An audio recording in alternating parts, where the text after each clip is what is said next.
예, 세종시는 이제 균형 발전 도시로 또 이제 행정 수도를 또 지향하면서 명품 도시 그리고 뭐 여러 개 있습니다. 뭐 아동 친화 도시, 뭐 여성 친화 도시 뭐 쪽이 있는데 그 실제로 이제 부동산 도시다라는 오명을 쓰고 있을 정도로 심각한데 그거 못지않게 또 그거의 어떤 발단이나 원인이 되는 것 중에 하나가 또 난개발 문제이고 앞으로 이제 도시 앤드 교통을 담당하는 이제 공사가 도시교통공사가 뭐 이제 그 유유지라든지 뭐 아니면은 그 좀 이렇게 비어 있는 땅이라고 해야 되나요? 이런 곳에 대한 이제 또 과개발 문제도 앞으로 좀 눈여겨봐야 될 문제고 그러면서 그 세종은 뭐 영원한 투자 1번지다 뭐 이러면서 계속해서 어떤 뭐 개발 호황이나 뭐 개발 호기와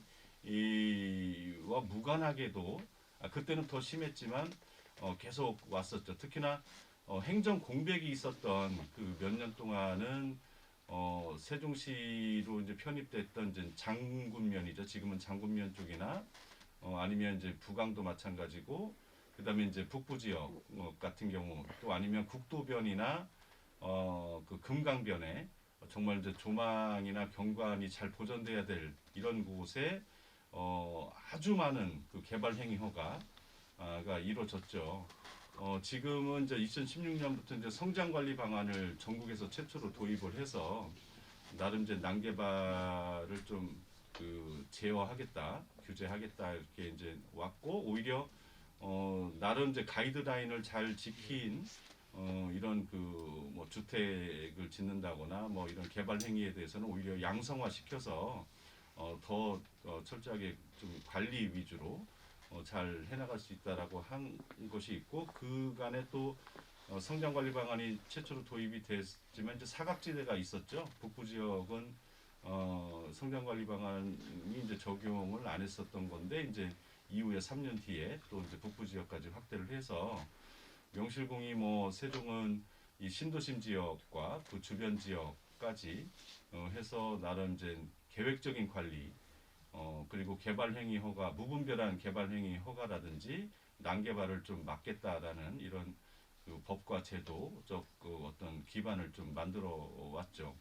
그럼에도 불구하고 이런 시장 논리에 의해서 지금 그 엄청난 난개발이 이제 횡행하고 있어요.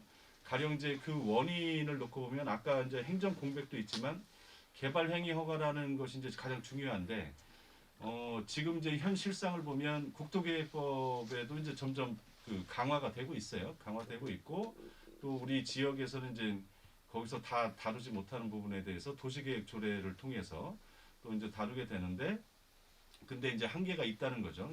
그럼에도 불구하고 그 다음에 그 도시계획 조례도 그렇지만 이제 오히려 그 완화되는 쪽으로 개정이 됐었어요. 예를 들면 실명을 거론해도 될지 모르겠는데 김원식 그 시의원 같은 경우 4년 전에 산지법의 그 평균 경사도와 같아야 된다. 그 시민들이 그 혼란을 가질 수 있으니 그래서 그쪽 기준으로 맞춰야 된다고 해서 도시계획조례의 평균 경사도 부분을 오히려 완화시켜 가지고 그 상당 부분 개발 행위가 가능하도록 이렇게 이제 만든 원인 제공을 이제 사실 조례 개정을 통해서도 한 바가 있습니다. 그 외에도 이제 보면 편법이 너무 많은 거죠. 불법이란 부분은 단속을 통해서 뭐 벌금을 부과하거나 뭐 아니면 공사를 중지시키거나 뭐 여러 가지를 할 수 있고 뭐 심지어는 구속을 시키거나 뭐 이렇게 할 수 있는데 그 편법이 너무 많은 거죠. 관광농원을 한다거나 개간을 한다거나 심지어는 뭐 많이 보시다시피 저 공주로 넘어가는 그 금강변에 아주 산 그 팔구부 능선에 그 버섯 재배사라고 하는 것까지 그 허가를 맡아서는 결국 뭐 지금 방치돼 있는 상태인데 그럼 버섯 재배사도 문제고 심지어는 뭐 태양광 발전 시설이 뭐 엄청난 수익을 내는 사업이다 그래서 곳곳에 또 태양광 발전을 그 이제 특히나 밭을 이제 매입을 해가지고 하는데 그 어떤 데를 가보면 서쪽 방향으로 이 태양광 패널이 세워져 있어요. 그게 결국은 그 아까 말씀하신 대로 이제 용도 변경이나 이걸 통한 뭐 시세 차익이나 또 뭐 되팔기를 통해서 뭐 그 어떤 투기 목적으로 여기를 그 조성한 게 아닌가 이런 생각이 들 정도로 정말 태양광 발전을 해서 재생에너지를 뭐 이렇게 확산시키겠다 그걸 그 사업을 하겠다라고 그런 취지로 보기 어려울 정도로 그렇고 아까도 언급됐던 것처럼 토지 분할이 너무 횡행하죠. 토지 분할이 많고 또 이제 쪼개기가 이제 너무 많고 그래 왔던 이제 원인이 있고 근데 이런 게 왜 많았냐 성장관리 방안도 있고 도시계획 조례도 있고 나름 난개발을 방지할 수 있는 대책이 있는데 행정 인력이 이거를 이제 집행할 수 있는 우리나라 법은 상당히 잘 돼 있다고 생각을 해요. 근데 이걸 집행할 수 있는 공무원들의 인력이 개발행위 부서는 담당 그 팀장을 빼면 실제 현장 실사를 하고 이 집행력을 좀 가져야 될 사람이 2명 정도예요. 2명. 계속 2명이었어요. 이 2명이 세종시에 그렇게 많은 행위 허가에 대해서 현장 실사를 하고 관리를 할 수 있겠냐? 못 한다는 거죠.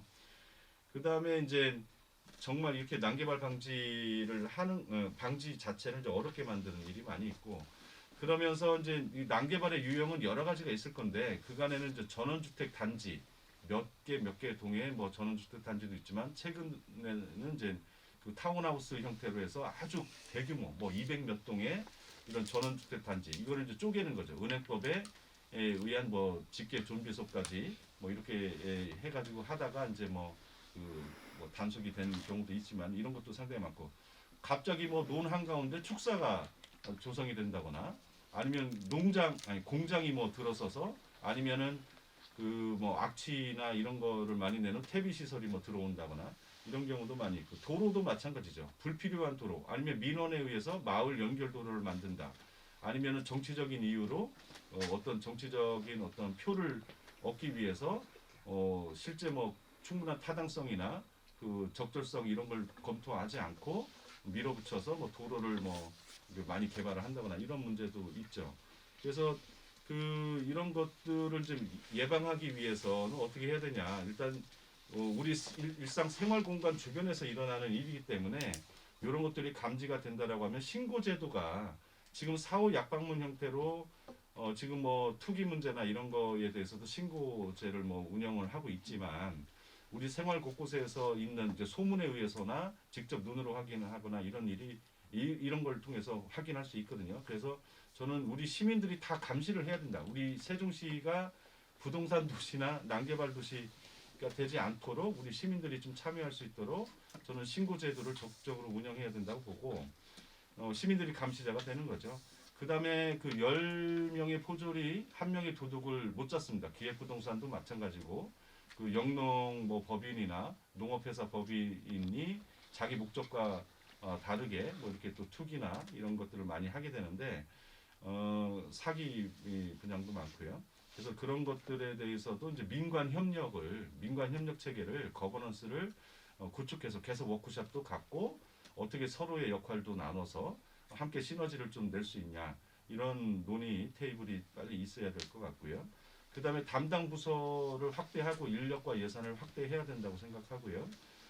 그 다음에 기획부동산 문제는 경제 관련 부서라든지 그 검찰 당국이라든지 이런 데까지도 같이 협조를 해서 세종의 이 기획부동산이 너무 그 난립하고 있는 상황에서 이런 것들을 좀 철저하게 좀 규제해야 되지 않겠냐라는 생각이 듭니다.